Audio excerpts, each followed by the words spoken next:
কি দরকার মানুষকে এক্সপ্লেন করে এত কিছু বলার? যে বোঝার সে এমনিতেই বুঝবে। তুমি হাজারো কান্না করে বোঝাতে চাইলেও সে কখনোই তোমার কথা বুঝবে না। তাহলে সবকিছু বাদ দিয়ে নিজের কেয়ার করো, তাহলেই মন ভালো হয়ে যাবে। কাউকে বোঝানোর জন্য মন খারাপ করে বসে থাকার কোনো মানেই হয় না। এখন আমি আর কারো কথায় মন খারাপ করে বসে থাকি না। ইভেন আমাকে যদি কেউ কটু কথা বলে সামনে দিয়ে চলেও যায়, তবুও আমার মন খারাপ হয় না। আমি ভাবি উপরে আল্লাহ আছে, আল্লাহ সবকিছুই দেখছে। যে আমাকে একটা বাজে কথা বললো, সে 8-10টা মানুষকেও বাজে কথা বলে এসেছে, এটা ভেবেই উড়িয়ে দেই। কারণ তাদের স্বভাবই মানুষকে কটু কথা বলা, বাজে মন্তব্য করা। কিছুদিন আগে আমার একটা ফেস রিভিল হয়ে গিয়েছিল আমার টিকটক অ্যাকাউন্টে, আর সেটা এখন পর্যন্ত মানুষ আমার ইনবক্সে সেন্ড করে কি আজে বাজে কথা বলতেছে।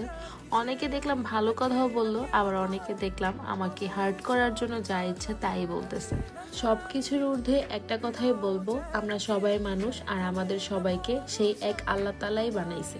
আর আমি এটা বিশ্বাস করি যে একটা মানুষ সবার কাছেই ভালো হতে পারে না, এবং সে দেখতেও সবার কাছে সুন্দর হতে পারবে না। কারো কাছে আমি জঘন্য, আবার কারো কাছে আমি সবকিছু। আমাকে সুন্দর বলার জন্য আমার পরিবার আছে, আমার হাজবেন্ড আছে, এটাই যথেষ্ট। আমার বাহিরের মানুষকে এত এক্সপ্লেন করে বোঝানোর কিছু নাই যে আমার ফেসটা এমন না এমন। এটা নিয়ে আর কথা বলতে চাই না, ইভেন আমি এটা নিয়ে কখনো কথা বলি। যাই হোক, let's jumping to the video. চলো ভিডিওতে যাওয়া যাক। আসসালামু আলাইকুম everyone, myself Maishabin Suchi from the page R HM Maishabin সুচি।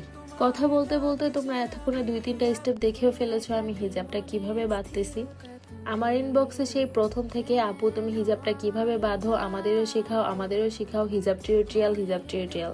তাই আজকে তোমাদের একটু সিম্পল করে দেখাই দিলাম। নর্মালি কিছুই না, জাস্ট নর্মাল হিজাব যেভাবে বাঁধে সেভাবেই। হিজাবটা গোছানো হচ্ছে নিজের কাছে, এটা কেউ হাত দিয়ে ধরে শেখাতে পারবে না। আমি এখানে হিজাব বাঁধতেছিলাম, ভিডিও করতেছিলাম, আর ওইখানে আমার ভাগ্নি আমার জন্য কেক বানায় নিয়ে আসছে। আলহামদুলিল্লাহ অনেক মজা হয়েছিল কেকটা খেতে। এই পর্যন্ত 2টা হিজাব পরে তোমাদের দেখালাম। কালারগুলো কেমন লাগছে অবশ্যই কমেন্ট করে জানাবা। আমার কাছে কিন্তু এই কালারগুলো এত বেশি জোস লাগতেছিল, মানে একদম পারফেক্ট লং, পারফেক্ট কালার, মানে জাস্ট ওয়াও। আমার ইনবক্সে আর কমেন্ট বক্সে যদি 2টা মেসেজ থাকে আপু তোমার হিজাব টিউটোরিয়াল দাও, অন্যদিকে 100টা মেসেজ থাকে যে আপু তুমি হিজাবগুলো কোথা থেকে নাও, হিজাবগুলো এত সুন্দর এত লং, আমরা তো খুঁজে পাই না এত লং হিজাব। আজকে তোমাদের কোশ্চেনের অ্যান্সার দিতে চলে আসছি। আমার হিজাব আমি নিয়ে থাকি নূর ভ্যালি অ্যাপি পেজ থেকে, আর আমাদের টিকটক আইডিও আছে, সেটা তোমরা টিকটকেও পেয়ে যাবে, আমি মেনশন করে দিব। হিজাব পরলে কিন্তু একটা অন্যরকম সুন্দর লাগে, প্রত্যেকটা মেয়েকে হিজাবে অনেক বেশি মায়াবতী লাগে দেখতে। আমি জানি না কার কাছে হিজাব কেমন লাগে, কিন্তু এটাই আমার কাছে একটা বেস্ট সলিউশন। একটা মেয়ের জন্য পর্দা বলো, ফ্যাশন বলো, সব কিছুই হিজাব দিয়ে করা যায়। অনেকে ভাবে যে স্টাইলের জন্য অনেকে পর্দা ক্যারি করে, কিন্তু না, এটা আমার শুধুমাত্র শালীনতা। আমি শালীনতা বজায় রেখে ভিডিও করতে পছন্দ করি এবং চলাফেরা করতেও পছন্দ করি। আমি নর্মালি যেভাবে চলাফেরা করি অ্যান্ড সেভাবে আমি ভিডিওতে প্রেজেন্ট হই তোমাদের সামনে। আচ্ছা, তাহলে এখন তো আর তোমাদের কোনো কোশ্চেন থাকবে না যে আপু তুমি এত লং হিজাব কোথা থেকে নাও, আর এত সুন্দর কমফোর্টেবল হিজাবগুলো তোমরা কোথা থেকে নাও।